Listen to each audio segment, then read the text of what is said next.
E continuando a nossa leitura, hoje nós vamos ler Gênesis capítulo 40. Vamos orar?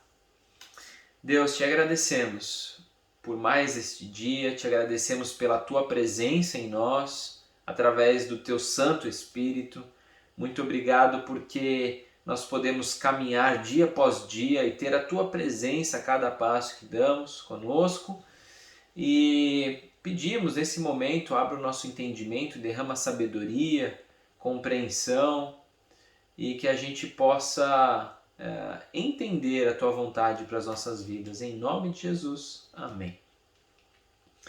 Gênesis capítulo 40, versículo 1. Algum tempo depois, o copeiro e o padeiro do rei do Egito fizeram uma ofensa ao seu senhor, o rei do Egito.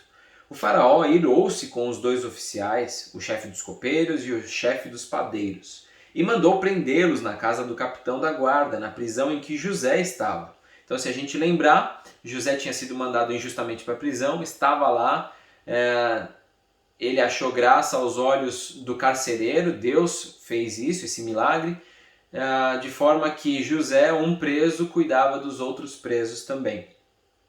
O capitão da guarda os deixou aos cuidados de José, que os servia. Depois de certo tempo, o copeiro e o padeiro do rei do Egito, que estavam na prisão, sonharam. Cada um teve um sonho, ambos na mesma noite, e cada sonho tinha a sua própria interpretação. Quando José foi vê-los na manhã seguinte, notou que estavam abatidos. Por isso perguntou aos oficiais do faraó, que também estavam presos na casa do seu senhor: por que hoje vocês estão com um semblante triste? Eles responderam: tivemos sonhos, mas não há quem os interprete. Disse-lhe José: não são de Deus as interpretações? Contem-me os sonhos. Então o chefe dos copeiros contou o seu sonho a José. Em meu sonho vi diante de mim uma videira com 3 ramos. Ela brotou, floresceu e deu uvas que amadureciam em cachos. A taça do faraó estava em minha mão. Peguei as uvas e as espremi na taça do faraó e a entreguei em sua mão. Disse-lhe José: esta é a interpretação. Os 3 ramos são 3 dias. Dentro de 3 dias o faraó vai exaltá-lo e restaurá-lo à sua posição. E você servirá a taça na mão dele, como costumava fazer quando era o seu copeiro. Quando tudo estiver indo bem com você, lembre-se de mim e seja bondoso comigo. Fale de mim ao faraó e tire-me dessa prisão. Então, ele está falando pro copeiro, falando: olha, quando você for restaurado, que essa é a interpretação do seu sonho, que você vai voltar a trabalhar lá pro faraó, não se esqueça de mim. Quando você estiver lá do lado dele, fala de mim para ele, para que eu possa sair dessa prisão. Por quê? Versículo 15. Pois fui trazido à força da terra dos hebreus e também aqui nada fiz para ser jogado nesse calabouço. Ouvindo o chefe dos padeiros essa interpretação favorável, disse a José: eu também tive um sonho. Então o padeiro falou: o sonho do copeiro foi maneiro, o resultado vai ser show de bola, eu também vou contar o meu. Vamos ver. Sobre a minha cabeça havia 3 cestas de pão branco. Na cesta de cima havia todo tipo de pães e doces que o faraó aprecia, mas as aves vinham comer da cesta que eu trazia na cabeça. E disse José: esta é a interpretação. As 3 cestas são 3 dias. Dentro de 3 dias o faraó vai decapitá-lo e pendurá-lo numa árvore, e as aves comerão a sua carne. Ixi. A gente não tem na descrição bíblica o que aconteceu depois que José contou o sonho do padeiro para ele. Mas não deve ter sido uma situação agradável. Ele deve ter fechado a cara, deve ter ficado muito ou com medo ou nervoso também, um misto de sentimentos.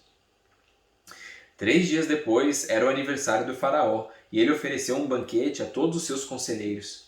Na presença deles, reapresentou o chefe dos copeiros e o chefe dos padeiros. Restaurou a sua posição o chefe dos copeiros, de modo que ele voltou a ser aquele que servia a taça do faraó.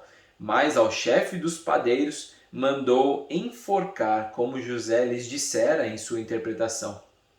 O chefe dos copeiros, porém, não se lembrou de José, ao contrário, esqueceu-se dele. Então lembra que José falou: quando você voltar lá a trabalhar para o faraó, não se esquece de mim, me tira aqui dessa prisão. Pois bem, o cara acabou esquecendo dele.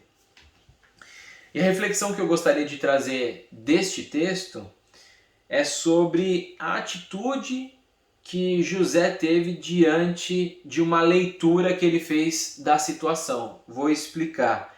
No versículo 7, diz que ele se interessa por aquilo que está acontecendo com aquelas duas pessoas, o copeiro e o padeiro. No versículo 6, no finalzinho, vai dizer que ele notou que eles estavam abatidos.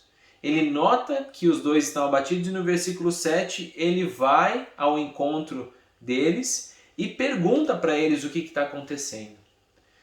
Esse é um ensinamento muito importante para nós, em que nós estamos vivendo nessa correria, nessa loucura da nossa vida, em que a gente tem um monte de coisa para fazer e um monte de distrações. A gente vai ver mais lá para frente que tudo vai se iniciar através dessa interpretação de sonhos que José tem, mas a interpretação só acontece porque ele olha os caras abatidos e se interessa por eles, quer ajudar eles, se compadece deles, quer entender a situação, se interessa pelo outro. E às vezes é isso que falta no nosso dia a dia, a gente se interessar pelo outro. Às vezes a gente olha alguém abatido, alguém triste, e a gente decide colocar o nosso fone de ouvido.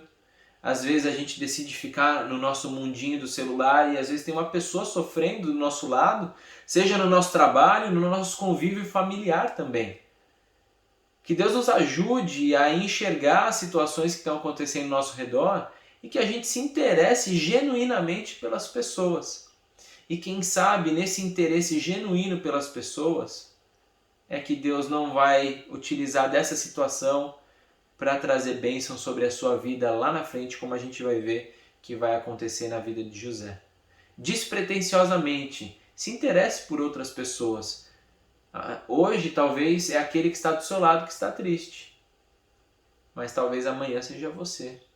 E que tenha um José ou alguém para te amparar e para conversar contigo quando você estiver triste também. Então que seja essa via de mão dupla, que a gente possa se interessar pelas outras pessoas, pelos sentimentos delas, e quando a gente estiver triste, que Deus mande uma pessoa para que possa conversar com a gente também, a gente possa desabafar. Vamos orar? Deus, muito obrigado pela Tua palavra, obrigado porque podemos aprender mais e mais através dela. Nos ajuda a entender que o Senhor se interessa por pessoas e foi por isso que o Senhor enviou o Teu Filho para morrer pelos nossos pecados, para nos salvar, portanto que o Senhor nos ama e se interessa por nós. E nós queremos ter este amor também pelas pessoas, nós queremos entender que o Senhor se interessa por elas e que nós, se queremos nos parecer mais contigo ou transbordar do Teu amor, devemos fazer isso também. Tira essa alienação nossa a esses acontecimentos por conta de ficar usando o celular demasiadamente, ficar no nosso mundinho demasiadamente, utilizando fone de ouvido e outras distrações que não se resumem somente a essas. Nos ajuda, Deus, que nós possamos abençoar as vidas e quando estivermos tristes, possamos ter essas pessoas também ao nosso lado. Te louvamos, te agradecemos, em nome de Jesus. Amém. E até amanhã, Gênesis capítulo 41.